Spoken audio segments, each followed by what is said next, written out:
السلام عليكم ورحمة الله وبركاته. معكم قناة الكورة نيوز. في حلقة اليوم نسلط الضوء على مجموعة من المستجدات الأوروبية والعربية للمحترفين المغاربة. تأهل براغا وأول ظهور أوروبي لعلاء بالعروش، أداء أمين الوزاني وصناعته، بداية موجعة لعبد الرزاق حمد الله مع الشباب، تحركات انتقالية لعدد من اللاعبين المغاربة، وتألق آخرين في قطر وهولندا. نبدأ بلمحة سريعة ثم ندخل في التفاصيل. لمحة سريعة: سبورتينغ براغا يضمن مقعده في الدوري الأوروبي بعد انتصار كبير ذهابا وإيابا. أول ظهور أوروبي للحارس علاء بالعروش وتألق نسبي في اللقاء. أمين الوزاني يسجل أول صناعة هذا الموسم ويكاد يسجل بنفسه. بداية سيئة لعبد الرزاق حمد الله مع نادي الشباب في الدوري السعودي. رفض ريتشاردسون عرض تولوز وتقدم مفاوضات مع إشبيلية. سليم أملاح قريب من الانتقال إلى راسينغ سانتاندر. أمين زحزوح يواصل تألقه في قطر ويحرز جائزة أفضل لاعب. غياب بلال الخنوس مع ليستر يرجح إمكانية رحيله. يونس طه الإدريسي يتألق مع كرونينغن في الدوري الهولندي. التفاصيل: أولاً، سبورتينغ براغا وتأهل رسمي لأوروبا ليج في إياب الدوري الفاصل للتأهل إلى الدوري الأوروبي. فرض سبورتينغ براغا سيطرته على مجريات اللقاء وفاز بنتيجة عريضة أنهاها بنتيجة ثلاثية نظيفة. في الشوط الأول سجلها كافالهو في الدقيقة 12، ثم سجل جابرييل غارسيا هدفين في الدقيقة 42 والدقيقة 45 زائد دقيقة واحدة، وأضاف فيديغال هدفاً رابعاً في الدقيقة 77 بعد صناعة من أمين الوزاني التي تعد أول تمريرة حاسمة للاعب هذا الموسم. ورفع فيكتور الغلة بهدف خامس في الدقيقة 82. انتهت المباراة بفوز عريض أرسل براغا رسمياً إلى منافسات الدوري الأوروبي بعد فوز مجموع الذهاب والإياب بفارق 8 أهداف مقابل هدف واحد.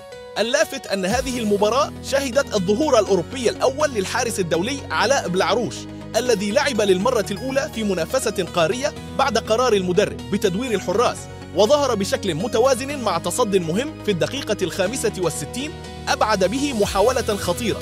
أمين الوزاني دخل في الشوط الثاني وأعطى لمسة هجومية واضحة، وصناعة تمريرة الهدف الرابع تؤكد أن اللاعب قادر على العطاء سواء بالإبداع الفردي أو بتمريراته الحاسمة. ثانياً، بداية موجعة لعبد الرزاق حمد الله مع الشباب في السعودية. لم تكن انطلاقة الموسم موفقة لعبد الرزاق حمد الله. فريقه الشباب تلقى خسارة قاسية أمام الخليج ب4 أهداف مقابل هدف واحد في افتتاح الدوري، حيث تقدم الخليج مبكراً في الدقيقة 5 وأنهى الشوط الأول متقدماً، ثم ضاعف النتيجة في الشوط الثاني من ركلة جزاء قبل أن يقلص الشباب الفارق بهدف من ركلة جزاء أيضاً، لكن الخليج عاد وسجل هدفين إضافيين ليحسم اللقاء.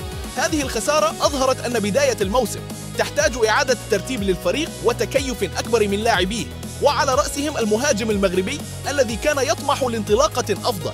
ثالثاً، وضعية ريتشاردسون ورغبة إشبيلية اللاعب أمير ريتشاردسون بات غير أساسي في تشكيلة فيورنتينا رغم مشاركاته العديدة الموسم الماضي، وعرض عليه الانضمام إلى تولوز على سبيل الإعارة، لكنه رفض العرض مفضلاً انتظار عرض أقوى من إشبيلية.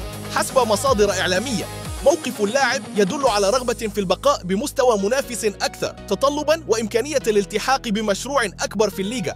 رابعاً، سليم أملاح يقترب من راسينغ سانتاندر. المدافع المغربي سليم أملاح بات قريباً من الانتقال إلى نادي راسينغ سانتاندر في دوري الدرجة الثانية الإسباني، وذلك بعد رغبة اللاعب في الاستمرار في المشهد الإسباني وتفضيله عرض سانتاندر على عروض خليجية وأوروبية أخرى. الصفقة إذا تمت فستكون خطوة عملية لاستعادة الاستقرار الكروي بالنسبة له. خامساً، تألق أمين زحزوح في قطر. قاد المهاجم أمين زحزوح فريقه الوكرة للفوز على الشحانية بهدف نظيف سجله من ركلة جزاء في الدقيقة 69، ونال جائزة أفضل لاعب في اللقاء، لتكون هذه المباراة الثالثة على التوالي التي يساهم فيها زحزوح بالأهداف في بداية الموسم القطري. هذا الأداء يعزز من حضوره ويضعه في مقدمة المهاجمين المغاربة المتألقين في الخليج. سادساً، غياب بلال الخنوس مع ليستر وإشارات رحيل محتمل. غياب بلال الخنوس عن تشكيلة نادي ليستر سيتي لمرتين متتاليتين يثير التكهنات حول مستقبله مع النادي، حيث تشير تقارير إلى رغبة إدارة ليستر في بيع عقد اللاعب إلى أندية سعودية، وهو ما يرفضه الخنوس ترجحاً. ما قد يدفع المفاوضات إلى مسارات أخرى إذا استمر غيابه عن التشكيلة الأساسية. سابعاً، يونس طه الإدريسي يقود غرونينغن لنتيجة كبيرة في الدوري الهولندي. قدم يونس طه الإدريسي أداءً مميزاً مع غرونينغن، وسجل هدفاً في فوز فريقه ب4 أهداف نظيفة على هيراكليس، كما شارك بصناعة هدف آخر، ما جعله يحصل على أعلى تقييم للمباراة. هذا الانطلاقة القوية تضعه في مرمى اهتمام الأندية وتؤكد أنه يمر بفترة ممتازة. ملاحظات ختامية وتحليل سريع. المحترفون المغاربة يواصلون تباين النتائج بين التألق الأوروبي والمردود المتذبذب في بعض الوجهات، ونجاحات مثل تأهل براغا وتألق زحزوح وإدريسي تبرز قيمة العناصر الوطنية خارج الوطن. في المقابل، بدايات صعبة لأسماء أخرى تفرض ضرورة إعادة تقييم سريع، سواء من ناحية التكتيك أو الاستقرار البنيوي داخل الأندية. سوق الانتقالات لا يزال حيويا، ومسارات بعض اللاعبين مثل ريتشاردسون وسليم أملاح وبلال الخنوس قد تشهد تحركات مؤثرة قريبا. كانت هذه أبرز أخبار المحترفين المغاربة في الساحات الأوروبية والخليجية لهذا اليوم.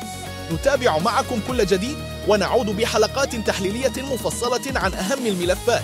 إلى اللقاء.